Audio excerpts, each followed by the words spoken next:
வணக்கம். அவ்வை சொன்ன மொழியாம்.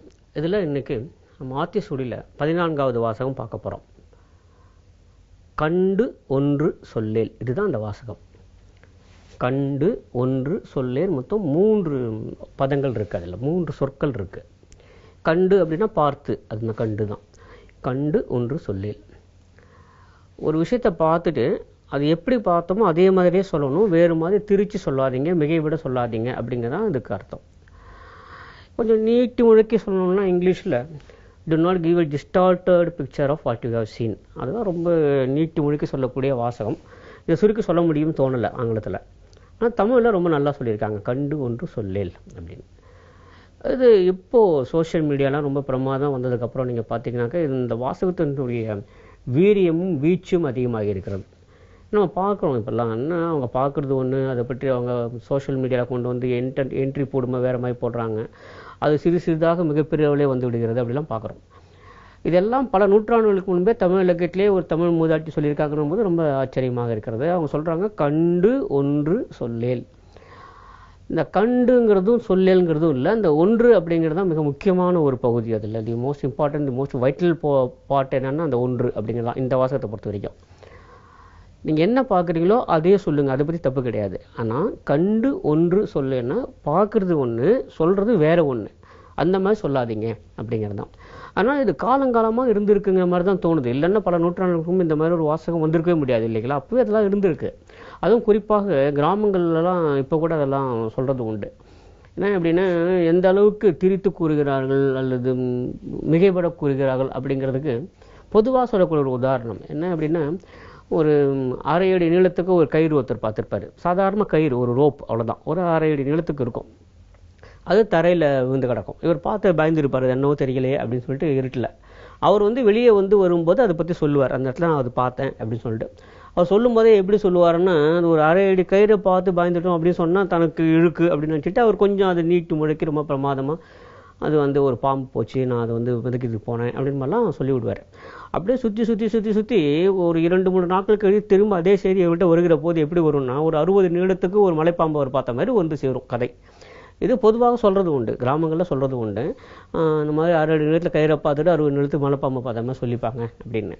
இதெல்லாம் எப்போவுமே இருந்திருக்கிறது. இது சமுதாயத்தில் ஒரு நோயாக இருந்ததில்லை, ஆனால் அது ஒரு வழக்கமாக இருந்திருக்கிறது. பொதுவாக எதையும் மிகைப்படுத்தி சொல்லுதல் அப்படிங்கிறதெல்லாம்.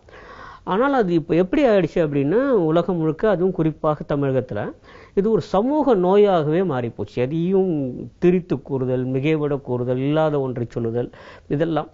இதற்கு ஒரு வலுவான ஒரு எதிர்ப்பாக இந்த ஒரு வாசகத்தை நம்ம பார்க்க முடியுது. கண்டு ஒன்று சொல்லேல். முதல்ல கண்டு அப்படிங்கிற ஒரு நிபந்தனை, அதை நம்ம பார்த்துருக்கணும். பார்க்காம சொல்லவே சொல்லாதீங்க. பார்க்கணுங்கிறது கண்ணால் பார்க்கணுங்கிறது இல்லை. புத்தக வடிவிலே பார்த்துருக்கலாம், நூல் வடிவிலே பார்த்துருக்கலாம், அல்லது வேறு ஏதேனும் ஒரு வடிவத்தில் பார்த்துருக்கலாம், அதை நாம் அனுபவித்திருக்கலாம். இதெல்லாம் இல்லாமல் சொல்லாதீங்க. பல விஷயங்கள் பல சமயங்கள் நம்ம பார்க்குறோம். சமூக வலைதளங்கள்லாம் எல்லாமே கற்பனையாக வரக்கூடிய விஷயங்களாக இருக்கிறது. யாரோ ஒன்று எங்கேயோ எப்போவோ சொன்னதெல்லாம் கொண்டு தான் பார்த்ததாக, தான் அனுபவித்ததாக சொல்கிறாங்க இல்லையா? அதெல்லாம் கூடவே கூடாதுங்கிறதுக்காக முதல் நிபந்தனையே கண்டு, தான் கண்டது, தான் கேட்டது, தான் அனுபவித்தது தான் சொல்லணும். வேற ஒருவராக இருந்தால் அதை நம்ம சொல்லணும். இவர் இப்படி என்னிடம் சொன்னார் அப்படின்னு சொல்லிட்டு போடணும். ஆனால் அப்படிலாம் இல்லை. பல சமயங்களில் இதெல்லாம் பல பேர் மீறி போய் விட்டார்கள்னு தோணுது.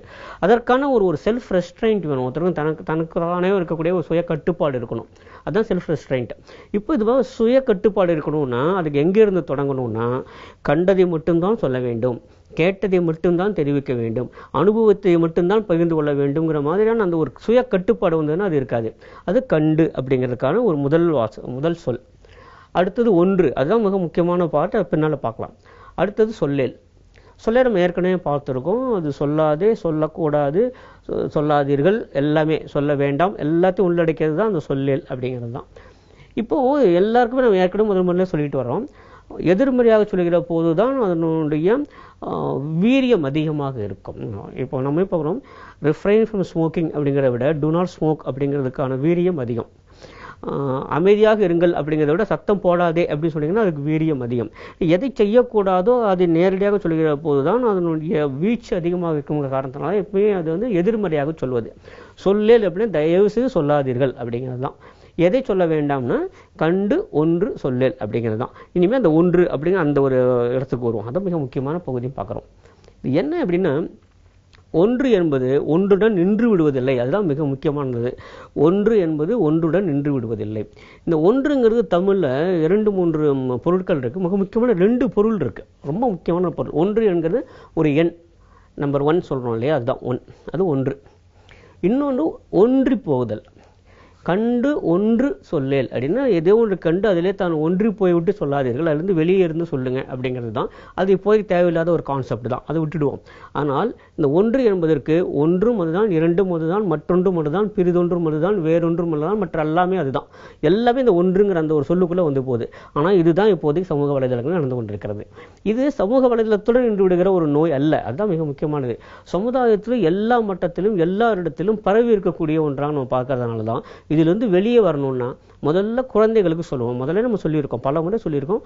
ஆத்திசூடிங்கிறது அடிப்படையில் சிறுவர்களுக்கானது, குழந்தைகளுக்கானது, பள்ளி மாணவர்களுக்கானது தான். அது அங்கே வந்து ஔவையார் சொல்கிறாங்க, கண்டு ஒன்று சொல்லேல் அப்படின்னா எதையும் ஒன்று பார்த்துட்டு அது வேறு விதமாக திருத்தி சொல்ல வேண்டாம், அதை வேறு விதமாக மிகைப்படுத்தி சொல்ல வேண்டாம், அதுவும் காணாததை சொல்ல வேண்டாம், அனுபவிக்காததை சொல்ல வேண்டாம். இவ்வளவு சேர்த்து கொண்டு வந்து ஒரே வாசகத்தில் கொண்டு வந்து சொல்கிறாங்க. இப்போ என்ன இதுக்கான அவசியம் என்ன அப்படின்னு பார்த்துக்கோங்க. ரொம்ப முக்கியம். சொல்லுக சொல்லி பயனுடைய, சொல்லற்கு சொல்லில் பயனில்லா சொல் அப்படிங்கிறாரு திருவள்ளுவர். சொல்லுக சொல்லில் பயனுடைய, சொல்லற்கு சொல்லில் பயனில்லா சொல் அப்படின்னு யோசிச்சு பாருங்கள். நமக்கே தெரியும், திருக்குறள் 2 வரிகளில் சொல்லுது, அதுவும் மிக முக்கியமானது மட்டும்தான் சொல்லுது. அப்படிங்கிற போது அப்போ கூட 2 விஷயங்களை திரும்ப திரும்ப சொல்கிறார் அவர்.